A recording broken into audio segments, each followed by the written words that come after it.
আসসালামু আলাইকুম প্রিয় দর্শক, অন্য মঞ্চের আলাপচারিতায় আপনাদের সকলকে আমন্ত্রণ জানাচ্ছি। দর্শক ও শ্রোতাদের অনেক অনেক শুভেচ্ছা। আপনারা জানেন যে আমাদের দেশে প্রতি মুহূর্তে কোনো না কোনো অসময়, অর্থাৎ প্রতিদিন না, প্রতি ঘন্টায় না, প্রতি মুহূর্তেই নাটকীয় ঘটনা ঘটে চলছে, আমরা দেখতে পাচ্ছি।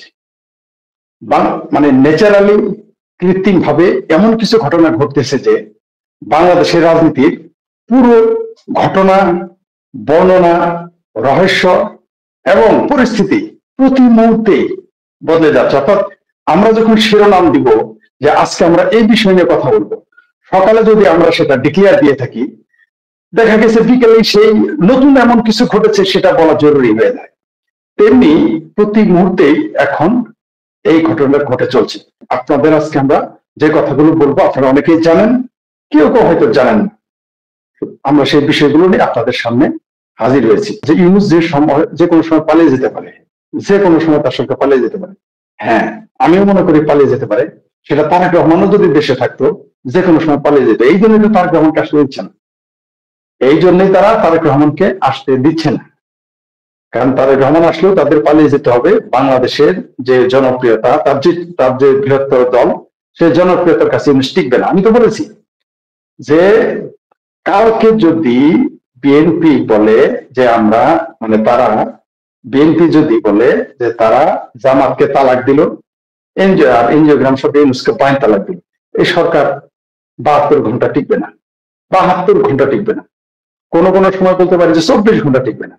কারণ যখন তারা বলবে এই সরকারকে তারা তালাক দিল, তখন তো মুক্তিযুদ্ধের পক্ষের শক্তি মাঠে নেমে যাবে। বাংলাদেশে যারা মুক্তিযুদ্ধের পক্ষের শক্তি, এই মুহূর্তে মুক্তিযুদ্ধের পক্ষের শক্তিকে কে কে ঠেকে রেখেছে? জামাত, ওয়াকার না বিএনপি? আদতে বিএনপি। বিএনপি এই এনজিওগ্রাম সরকারকে সাপোর্ট দিয়ে রেখেছে, ওয়াকারকে সাপোর্ট দিচ্ছে, বিএনপি জামাতকে সাপোর্ট দিচ্ছে বলেই এত মব সন্ত্রাস হচ্ছে। কারণ বিএনপি যখন তালাক দিবে না, এই মব সন্ত্রাস করার সাহস তারা পাবে না, তখন সাথে সাথে আওয়ামী লীগ মাঠে নেমে যাবে। আর তখন ইউনূসকে পালিয়ে যেতে হবে। মানে বিএনপির আন্দোলন করতে হবে না, বিএনপি শুধু বলবে যে তারা এই এনজিওগ্রাম সরকারকে তালাক দিয়েছে, জামাতকে তালাক দিয়েছে। আমি তো বললাম 72 ঘন্টার মধ্যে এই সরকারের পতন ঘটবে। কারণ বাংলাদেশে মুক্তিযুদ্ধের পক্ষে শক্তি তারা তখন মাঠে নামা শুরু করবে। কিন্তু বিএনপি জানে, বিএনপি এটা জেনেই এই সমর্থন দিচ্ছে না। কিন্তু মানে এই সরকার, এই তথাকথিত সরকার প্রতি তাদের যে সমর্থন, সেই সমর্থন প্রত্যাহার করতেছে না। কিন্তু যদি এইভাবে থাকতে থাকে, তারেক রহমান না আসতে পারে, তাহলে আপনারা বুঝতে পারবেন ঘটনা কোন দিকে যাবে। যে কোনো সময় আওয়ামী লীগের বিএনপির দরকার নাই, কিন্তু বিএনপিকে টিকে থাকতে আওয়ামী লীগের দরকার আছে। তা কিন্তু প্রমাণ হয়ে গেছে। তার প্রমাণ কি জানেন? যে 17 মাসেও তারেক রহমান দেশে ফিরতে পারেন। 17 মাসে না। তিনি কাকে ভয় পান? আবারও বলতেছি, তারেক রহমান আসলে কাকে ভয় পান? তার নিরাপত্তা বিঘ্নিত কে ঘটাবে?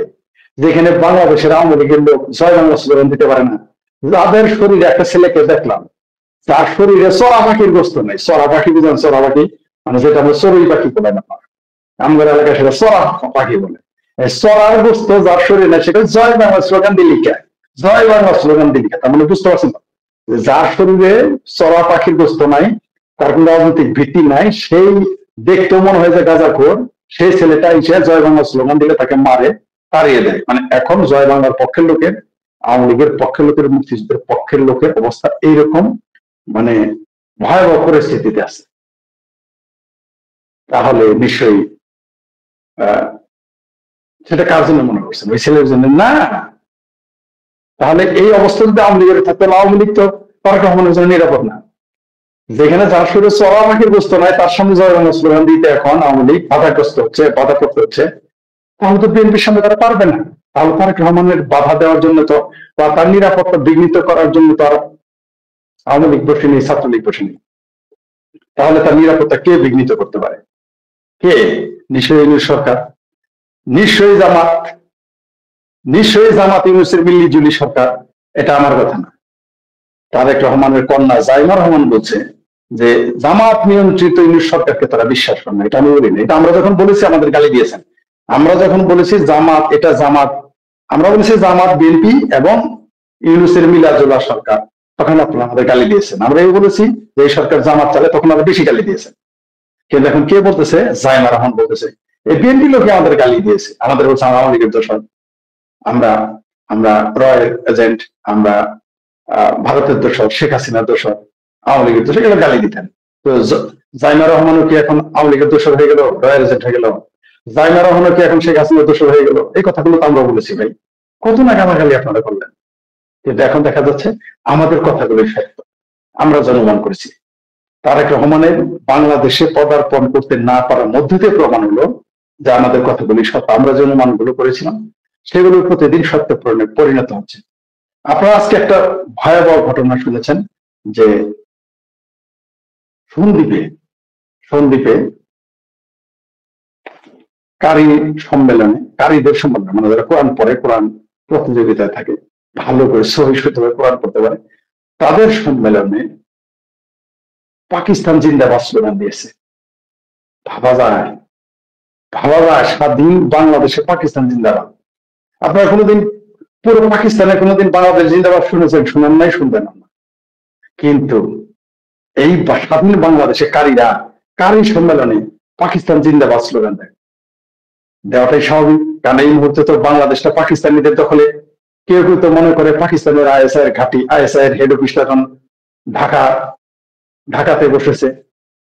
কেউ কেউ মনে করে, আমরা বলি না, কেউ কেউ মনে করে এই মুহূর্তে বাংলাদেশের সেনাবাহিনী পাকিস্তানের আইএসআই এর কথা উঠে আর বসে, তুরস্কের কথা উঠে আর বসে। আমরা এটা শুনেছি, আমাদের কাছে এরকম মনে হয়। তাহলে বিষয়টা কি দাঁড়ালো? সুতরাং ওই সন্দ্বীপে স্লোগান দিতেই পারে পাকিস্তান জিন্দাবাদ, আমি একটু অবিশ্বাস বা করিনি বা এটা নিয়ে বিস্মিত হইনি। তার চেয়ে বড় প্রমাণ কি, সেই মিটিং এ দেখবেন কালো পাঞ্জাবি পরা এই বড় দাঁড়িয়ালা একটা পাকিস্তানি জঙ্গি ছিল। সেটা হলো পাকিস্তানের সন্ত্রাসী জঙ্গি হাফিজ সাইদের রাইট হ্যান্ড।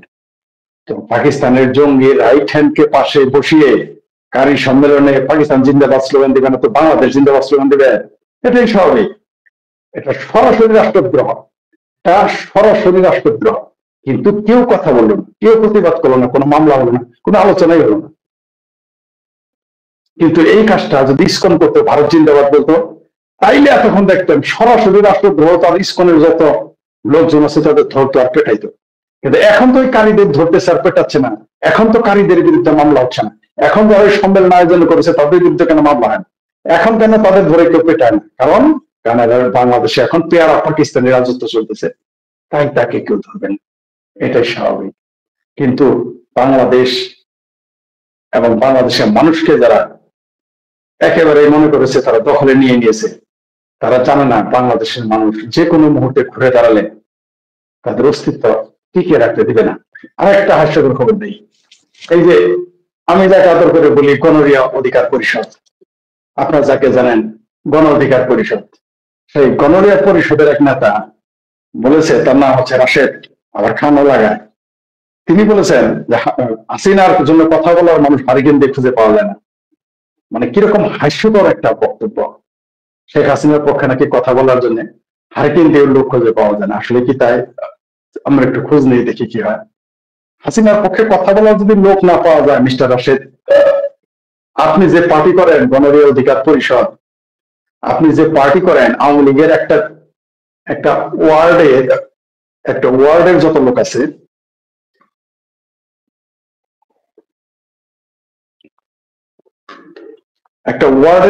আছে, সারা বাংলাদেশে তোমার হবে মিস্টার রাশেদ, সারা বাংলাদেশে তোমার গণরিয়া অধিকার পরিষদে জামালপুরের ধরো মাদারগঞ্জ একটা উপজেলা, ধরো সরিষাবাড়ির একটা উপজেলা, সেই উপজেলার একটা ওয়ার্ডের যত লোক আছে, সারা বাংলাদেশে তোমাদের এই গণরিয়া অধিকার পার্টির এত লোক হবে। আর আওয়ামী লীগের শেখ হাসিনার জন্য নাকি হারিকেন দিয়ে কথা বলার লোক খুঁজে পাওয়া যায় না, তো টিভি চ্যানেলে আমাদের ইস্যুতে করছে কেন? টিভি চ্যানেলে একটা মুক্তিযুদ্ধের পক্ষে লোককে কথা বলতে দেও না। আচ্ছা, ওটা বাদ দিলাম, আবার আসি সত্যির কথা।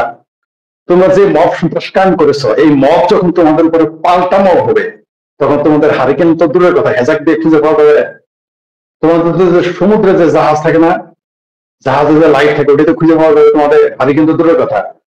তোমাদের তো ওই সমুদ্রে যে জাহাজ চালায়, ওটা তো সবচেয়ে বেশি আলো হয়, ওই লাইট তো তোমাদের খুঁজে পাওয়া যাবে না। পাওয়া যাবে? নিশ্চিত পাওয়া যাবে না, কোনোদিনই তোমার আর খুঁজে পাওয়া যাবে না এই বাংলাদেশে। শেখ হাসিনার জন্য যদি হারিকেন দিয়ে কথা বলার লোক না পাওয়া যায়, তাহলে 1 লাখ আর্মি রেজিস্ট্রেসি পাওয়াতে মাথা রাখছো কেন? একটু সরাও না রে বাবা। তোমার মতো রাশেদের, তোমার ভিপি নুরের, তোমার গণরিয়া পরিষদের পাহারা দিতে আর্মি লাগে, জামাতের লোকের পাহারা দিতে 1.5 লাখ পুলিশ লাগে, 35,000 নেভি লাগে, এবং তোমাদের নিজস্ব মব সন্ত্রাসের বাহিনী আছে। আবার শুনলাম তোমরা নাকি 15-20 হাজার জঙ্গি ট্রেনিং দিয়েছ। শেখ হাসিনার জন্য কথা বলার লোক পাওয়া যায় না, ম্যাজিস্ট্রেসি পাওয়ারটা তুলে নাও। শুধু আর্মি তো রাখো নাই, সেই আর্মির আবার ম্যাজিস্ট্রেসি পাওয়ার আছে, সেই আর্মিটাকে তুলো, ম্যাজিস্ট্রেসি পাওয়ার তুলে দেখো তোমাদের খুঁজে পাওয়া যায় কিনা। তোমাদের খুঁজে পাওয়া যাবে? একটু পাওয়া যাবে না। তারপরে তিনি বলেছেন যে হাসান রুকিনও নাকি রাষ্ট্রদ্রোহিতার অপরাধ করেছে, কারণ তিনি জুলাই সন্ত্রাসী আন্দোলনকে তথাকথিত বলেছেন। জুলাই সন্ত্রাসী আন্দোলন তো তথাকথিতই, তথাকথিতই। এই 1.5 লাখ পুলিশ আর 1 লাখ আর্মি যদি বেড়াকে ফিরে যায়, তোমাদের এই উৎসব যখন তখন যে কোনো মতো পালা যাবে। আমরা জানি তোমরা নিজেরা পালায় যাওয়ার জন্য প্রস্তুত আছো।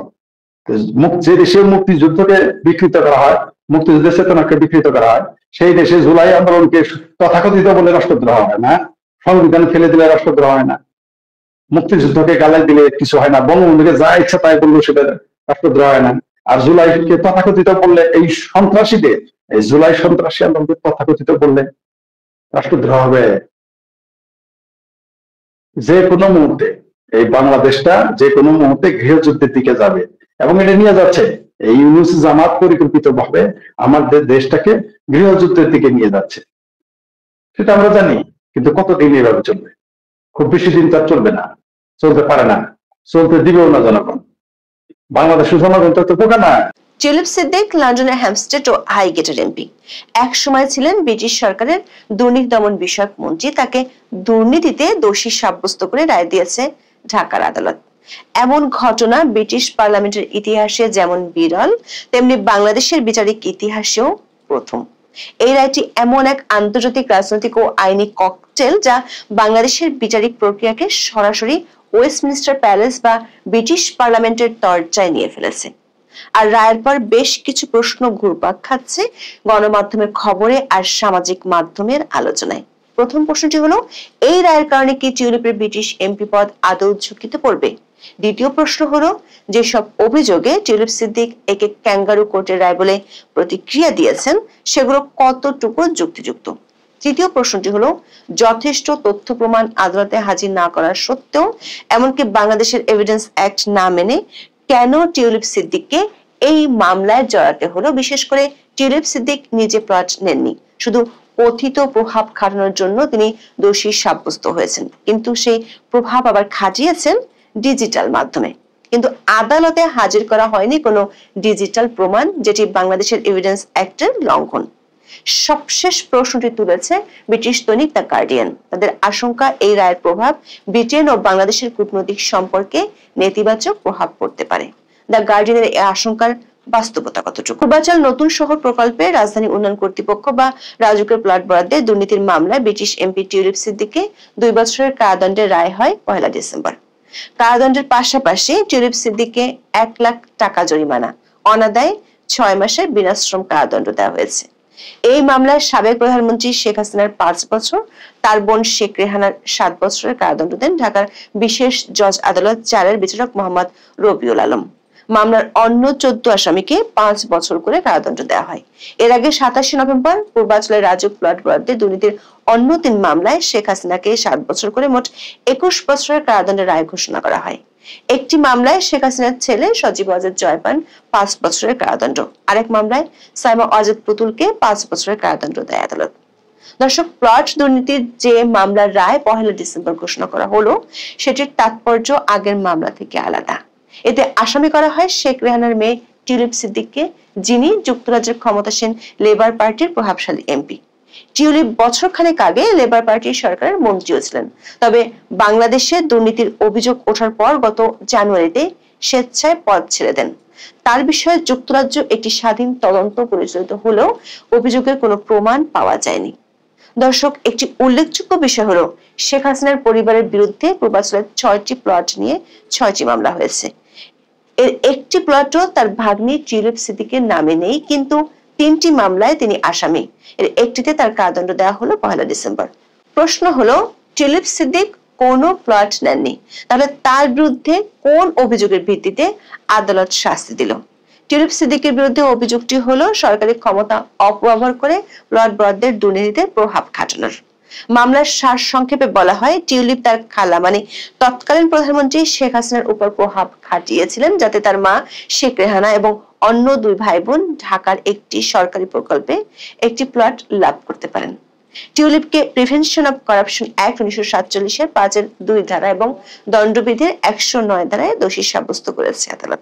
রায় আদালত বলেছেন, আসামি টিউলিপ সিদ্দিক তার খালা সাবেক প্রধানমন্ত্রী শেখ হাসিনার একান্ত সচিব সালাউদ্দিনকে মোবাইল ইন্টারনেটের মাধ্যমে বিভিন্ন অ্যাপ সহ সরাসরি যোগাযোগ করে প্রভাবিত করেছেন বলে সাক্ষীদের জবানবন্দির মাধ্যমে প্রমাণিত হয়েছে।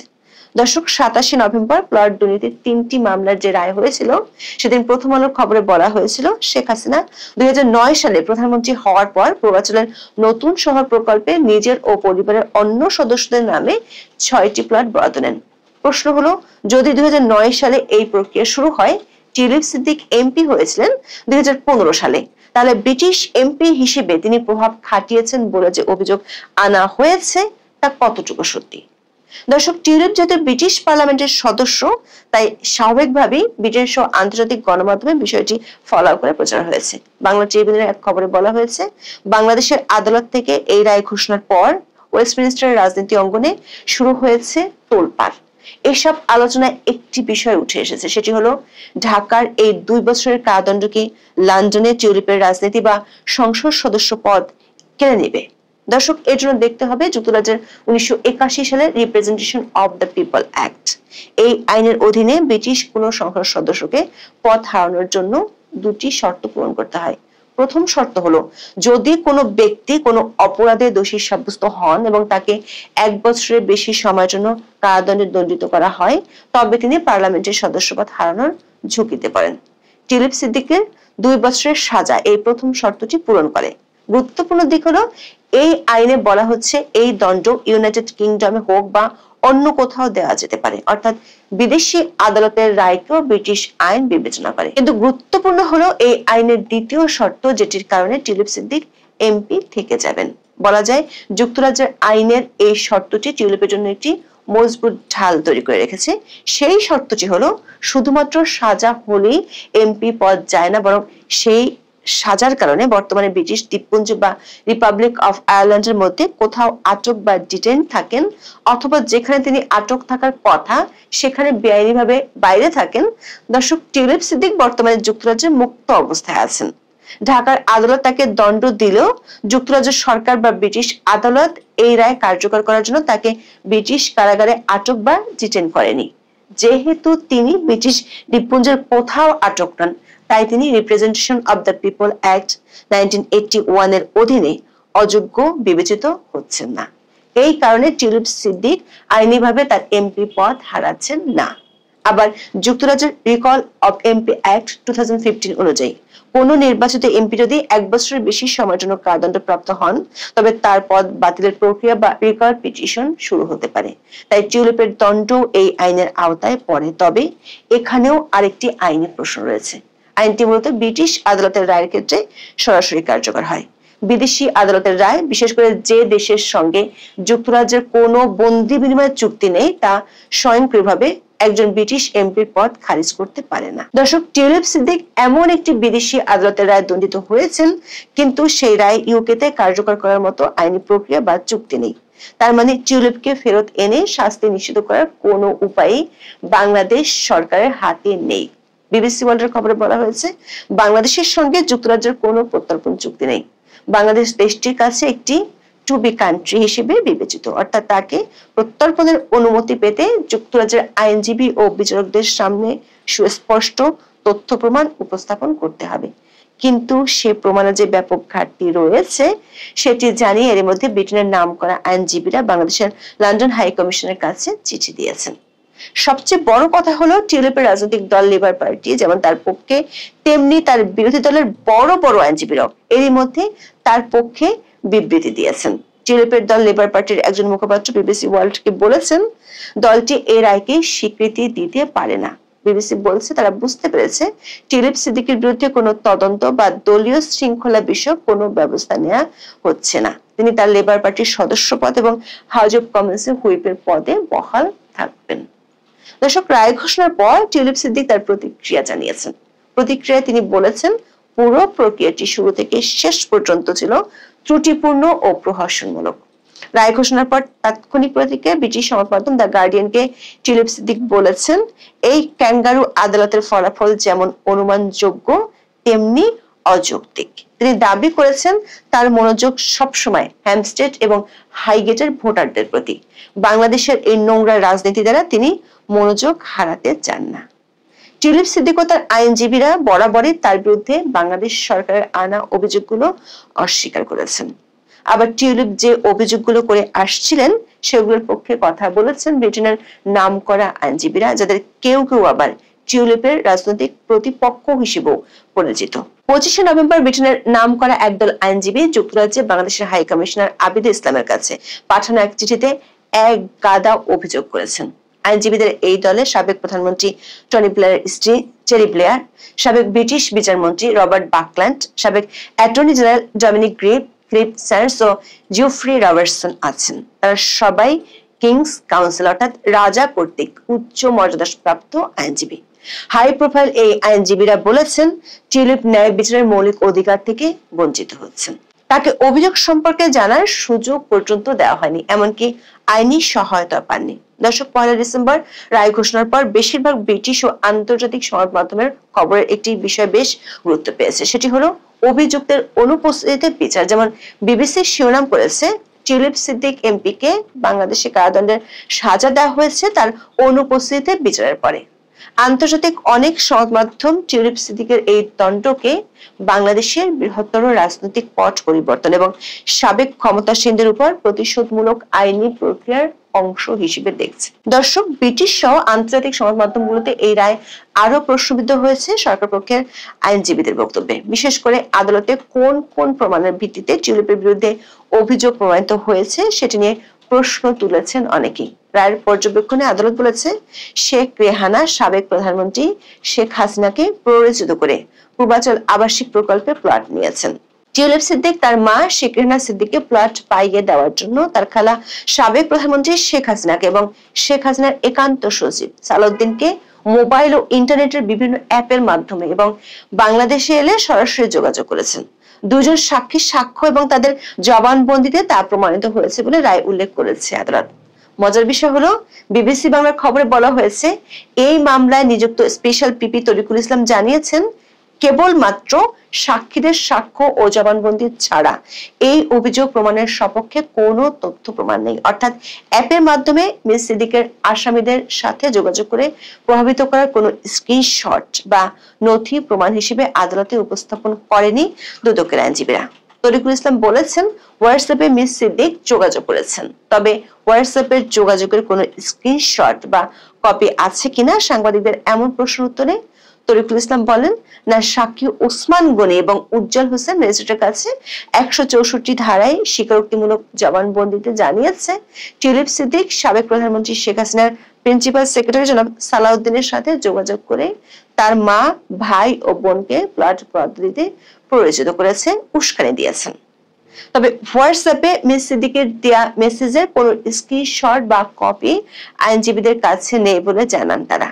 বিষয়টি ফেসবুক পোস্টে তুলে ধরেন ব্রিটিশ সাংবাদিক ডেভিড বার্গম্যান। তিনি লেখেন, হোয়াটসঅ্যাপ বার্তার স্ক্রিনশটের কপি আছে কিনা এমন প্রশ্নে আইনজীবী স্বীকার করেন এমন কোনো কিছু তাদের কাছে নেই। এমনকি হোয়াটসঅ্যাপ বার্তা কবে কখন পাঠানো হয়েছিল তারও কোনো উত্তর নেই দুদকের কাছে। দর্শক, এখানে আমাদের বিশ্লেষণ হলো, আন্তর্জাতিক ক্ষেত্রে সাড়া ফেলানো এমন একটি মামলার বিচারের ক্ষেত্রে বাংলাদেশের রাষ্ট্রপক্ষের আইনজীবীরা বোধহয় বাংলাদেশের সাক্ষ্য আইনটি পড়ে দেখেননি। বাংলাদেশের সাক্ষ্য আইন বা এভিডেন্স অ্যাক্টের চ্যাপ্টার 5 এর section 65 A admissibility of digital records বা ডিজিটাল প্রমাণের গ্রহণযোগ্যতা নিয়ে কঠোর বিধান রয়েছে। আইনের ধারা 65 এর উপধারা 4 অনুযায়ী ইলেকট্রনিক্স রেকর্ড যেমন স্ক্রিনশট, চ্যাটলগ, ইমেল ইত্যাদি আদালতের প্রমাণ হিসেবে পেশ করতে হলে অবশ্যই একটি বাধ্যতামূলক সনদ বা ম্যান্ডেটরি সার্টিফিকেট জমা দিতে হয়। এই সনদে প্রমাণ করতে হয় যে ডিজিটাল প্রমাণটি যে কম্পিউটার বা ডিভাইস থেকে নেওয়া হয়েছে সেটি সচল ছিল এবং প্রমাণের অখণ্ডতা বা ইন্টিগ্রিটি বজায় আছে। এই সনদ ছাড়া ডিজিটাল প্রমাণ গৌণ সাক্ষ্য হিসেবে অগ্রহণযোগ্য। দর্শক, রায়ের পর দেখা যায় সবশেষ প্রশ্নটি হলো, যেহেতু টিউলিপ ব্রিটিশ ক্ষমতাসীন দলের সংসদ সদস্য, বিশেষ করে ব্রিটিশ প্রধানমন্ত্রীর সাথে তার বেশ সুসম্পর্ক রয়েছে, সেক্ষেত্রে ব্রিটেনের সাথে বাংলাদেশের সম্পর্কে কোনো প্রভাব ফেলবে কিনা। গার্ডিয়ানের মতো প্রভাবশালী সংবাদমাধ্যম লিখেছে, এই রায় বাংলাদেশ ও যুক্তরাজ্যের কূটনৈতিক সম্পর্কে টানাপোড়েন তৈরি করতে পারে। যদিও ব্রিটিশ সরকার পক্ষ থেকে এখনো বিষয়টি নিয়ে কোনো আনুষ্ঠানিক বক্তব্য জানানো হয়নি, কিন্তু বিষয়টি নিয়ে কথা বলেছেন যুক্তরাজ্যের প্রধানমন্ত্রীর চিফ সেক্রেটারি ড্যারেন জোন্স। যুক্তরাজ্যের প্রভাবশালী সংবাদমাধ্যম দ্য ইন্ডিপেন্ডেন্ট ড্যারেন জোন্সের সাথে বিষয়টি নিয়ে কথা বলেছে। তিনি বলেছেন, বাংলাদেশে যে বিচার হয়েছে তার সাথে টিউলিপ জড়িত নন, এমনকি এটা আইনি পরিস্থিতির চেয়ে অনেক বেশি রাজনৈতিক পরিস্থিতি বলেই তারা মনে করেন। সব মিলিয়ে এই রায়টি একটি রাজনৈতিক মেসেজ, যার গন্তব্য ঢাকা থেকে নয়াদিল্লি হয়ে লন্ডনের পার্লামেন্ট পর্যন্ত বিস্তৃত। এই রায়কে ঘিরে ঢাকা ও লন্ডনের দূরত্ব কেমন হয় সেটি দেখার জন্য অপেক্ষা। এখন থেকে প্রায় 4-5 ঘন্টা যাবত বেগম খালেদা জিয়ার মৃত্যুর খবর সোশ্যাল মিডিয়াতে ছড়িয়ে পড়েছে যে তিনি মারা গেছেন, আর এই ঘটনাটার পিছনে বেশ কিছু যুক্তি দাবি করা হচ্ছে। আর যতটুকু তথ্য আছে, খুব ইমার্জেন্সি জনাব তারেক রহমান বাংলাদেশে আসছেন, বাট ওনার মৃত্যুর খবর এখন পর্যন্ত কোনো অথরাইজড গণমাধ্যম অথবা খালেদা জিয়ার পরিবার অথবা বিএনপি পরিবার থেকে নিশ্চিত করা হয়নি। এখন মৃত্যুর খবরটা নিয়ে যতটুকু ধোঁয়াশা এবং কুয়াশা আছে, আমি যদি প্রথম আলোর একটা রিপোর্ট দেখি, প্রথম আলোর, আমি অন্যান্য গণমাধ্যমগুলোর দিকে গেলাম না বা গণমাধ্যমে ওইভাবে আসেও নাই, প্রথম আলোর রিপোর্টটি বলছে আহমেদ আজম খান গত রাতে ওনাকে দেখতে গিয়েছিলেন, তবে দেখার সুযোগ পাননি, কারণ বর্তমানে খালেদা জিয়া ভেন্টিলেশন সাপোর্টে আছেন। সিসিইউ থেকে ওনাকে আইসিইউতে, এরপর ভেন্টিলেশন বা লাইফ সাপোর্ট যাই বলেন, তিনি এখন ওই অবস্থায় আছেন, অর্থাৎ ওনার অবস্থা খুবই ক্রিটিক্যাল কন্ডিশনে আছে, আর তিনি আমাদের মাঝে ফিরে আসার জন্য ফাইট করছেন। বলার মতন কোনো কন্ডিশনে তিনি এখনো আসেননি। তো গত বুধবার থেকে প্রায় সারাহীন অবস্থায় তিনি আছেন। সামান্য সংকট কাটার কথা বললেও এই মুহূর্তে যতটুকু তথ্য উপাত্ত জানা যাচ্ছে যে তিনার শারীরিক অবস্থা আসলেই খারাপ, কথা বলতে পারেন না। আমাদের সোজা ভাষায় যেটা বলা হয় জব বন্ধ হয়ে যাওয়া থাকে না, আমাদের লোকাল এরিয়াতে বলে যে জব বন্ধ হয়ে গেছে। হয়তোবা তারেক রহমানের জন্য অপেক্ষা। তো তারেক রহমানের জরুরি ভিত্তিতে দেশে আসার খবর আমরা পেয়েছি সালাউদ্দিনের মাধ্যমে, বিএনপির যিনি কেন্দ্রীয় কমিটির নেতা আছেন। তিনি বলেছেন যে খুব শীঘ্রই ইমার্জেন্সি জনাব তারেক রহমান দেশে আসছেন। এখন সেই দেশে আসা পর্যন্ত কি বেগম খালেদা জিয়ার দেহ লাইফ সাপোর্টে থাকবে? কারণ লাইফ সাপোর্টে এক ধরনের অর্থ হচ্ছে যে শরীরের স্বাভাবিক যে প্রক্রিয়া, আমরা কথা বলি বা দেখি, চিনি, বুঝি, সেখান থেকে সরে গিয়ে মেশিনের মাধ্যমে শরীরটাকে এক ধরনের জীবিত রাখা হয়। আমাদের গ্রামের ভাষায় বলে যে আসলে দম নাই, তারপরেও মেকানিজমের মাধ্যমে, মেশিনের মাধ্যমে হয়তো শরীরটাকে সচল রাখা হয়, ফুসফুসকে সচল রাখা হয়। তবে আনুষ্ঠানিকভাবে ওনাকে এখনো ডাক্তার অথবা ওনার পরিবার অথবা বিএনপি পরিবার থেকে মারা গেছেন এমন কথা এখনো আসলে ঘোষণা করা হয়নি। আর গেল রাতে হঠাৎ করে বেগম খালেদা জিয়ার এভারকেয়ার হাসপাতালের সামনে ব্যাপক নিরাপত্তা, আপনি দেখছেন যে ট্রাক, তারপর হচ্ছে ব্যারিকেড, পুলিশের পক্ষ থেকে নানান ধরনের অ্যাক্টিভিটিস, এগুলো দেখেও জনমনে একটা প্রশ্ন তৈরি হয়েছে, সম্ভবত তিনি মারা গেছেন।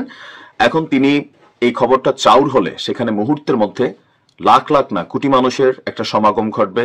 এই ভিড়টাকে পুলিশ সামলাইতে হলে সেখানে অতিরিক্ত নিরাপত্তা দরকার লাগবে।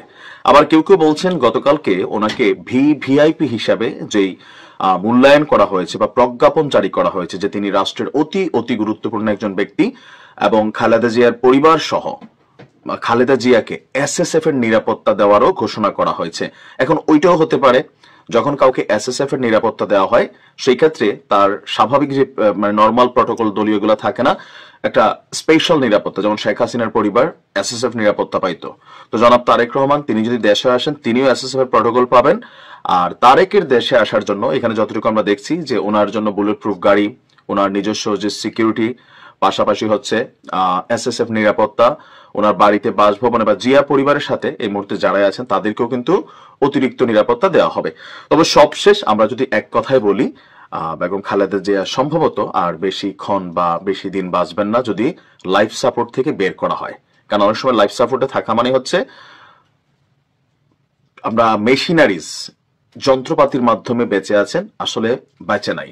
এখন এটা আনুষ্ঠানিক ঘোষণা লাগে। সো গতকালকে রাত্র থেকে যারা দেখছেন খবরগুলো যে মারা গেছেন, এটা আসলে শতভাগ সঠিক না। যেহেতু তিনি এখনো ভেন্টিলেশনে আছেন, লাইফ সাপোর্টে আছেন, তিনি এখনো আমরা ধরে নিতে পারি জীবিত আছেন। জনাব তারেক রহমান আসলে হয়তো বা পরবর্তী আপডেট আমরা পাবো, বা আজকের দিনেও হতে পারে যে এই খবরটা চলে আসতে পারে। তবে আল্লাহ ওনাকে সুস্থ করে ওনার সন্তানকে এক নজর দেখার মতন তৌফিক দান করুক। রাজনীতির জন্য ওনার আর কোন রকম কিছুই নেই এই মুহূর্তে, একমাত্র সন্তান বা তার পরিবার যারা আছেন